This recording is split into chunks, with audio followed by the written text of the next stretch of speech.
नमस्ते आप सभी को। आप रोज चाय पीते हैं, मिठाई भी खाते हैं, लेकिन क्या आपको पता है वो चाय में डलने वाली चीनी आखिर बनती कैसे है? और कभी आपने इस बात पर विचार किया है? चीनी और गुड़ गन्ने से बनता है, लेकिन चीनी और गन्ने का कलर इतना डिफरेंट क्यों होता है? जैसे गुड़ का रंग थोड़ा भूरा होता है और चीनी का रंग थोड़ा सफेद होता है। आखिर चीनी में ऐसा क्या मिलाया जाता है जिससे चीनी का रंग बिल्कुल सफेद हो जाता है? तो यह जानने के लिए आपको इस वीडियो में बने रहना होगा। तो चलिए स्टार्ट करते हैं चीनी की प्रोसेसिंग को। स्टेप नंबर 1 पर आते हैं, जहाँ पर होता है गन्नों की कटाई। सबसे पहले खेतों में होती है गन्ने की कटाई। मजदूर तगड़ी मेहनत कर कर गन्ना काटते हैं और उन गन्नों को ट्रकों में लाद कर फैक्ट्री के दरवाजे तक पहुंचाते हैं और फिर यहाँ से शुरू होती है मिशन चीनी की। अब मिशन चीनी की ओर बढ़ते हैं, जहाँ पर गन्ने की सफाई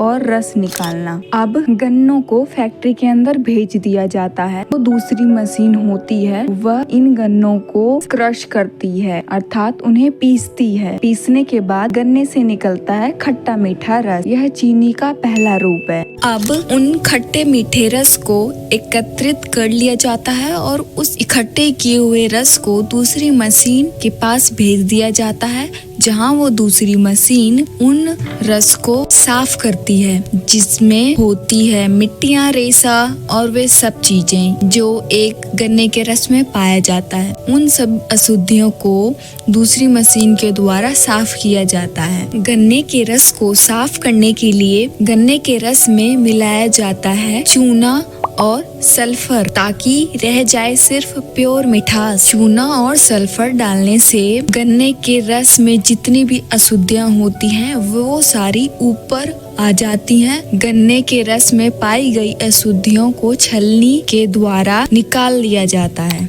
गन्ने के रस से अशुद्धियाँ निकालने के बाद इन रस को दूसरे बर्तन में डालते हैं और इस गन्ने के रस को पकाया जाता है। रस निकालने के बाद जो गन्ने का भूसा होता है, इन्हीं भूसों को जलाकर रस को तेज टेम्परेचर पर पकाया जाता है। रस को पकाने के बाद ये गाढ़ा हो जाता है।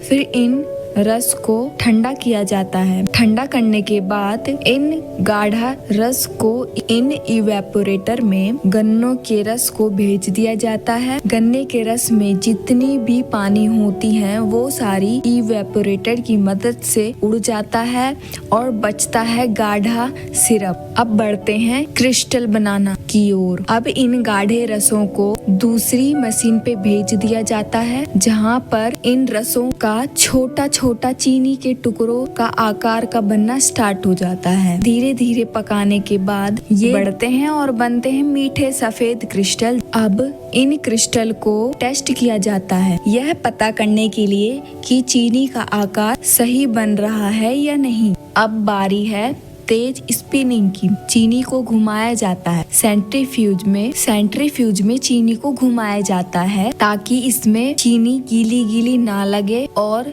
चीनी अच्छे से सूखी मिले। अब सेंट्रीफ्यूज से चीनी को बाहर निकाल लिया जाता है। अब बाहर निकाले गए चीनी को पैकिंग के लिए भेज दिया जाता है। इन चीनी को कट्टों में भरकर मार्केट में सेल के लिए भेज दिया जाता है। चीनी में मिलाया जाता है सल्फर डाइऑक्साइड, जिससे चीनी का कलर भूरे से वाइट हो जाता है, जो हमारे घरों में मिलती है। तो देखा आपने, चीनी बनती है मेहनत से, विज्ञान से और मशीनों की जादूगरी से। अगर ये वीडियो आपको मीठा लगा हो तो लाइक दबाइए, कमेंट में बताइए क्या अगला देखना चाहेंगे और सब्सक्राइब करिए।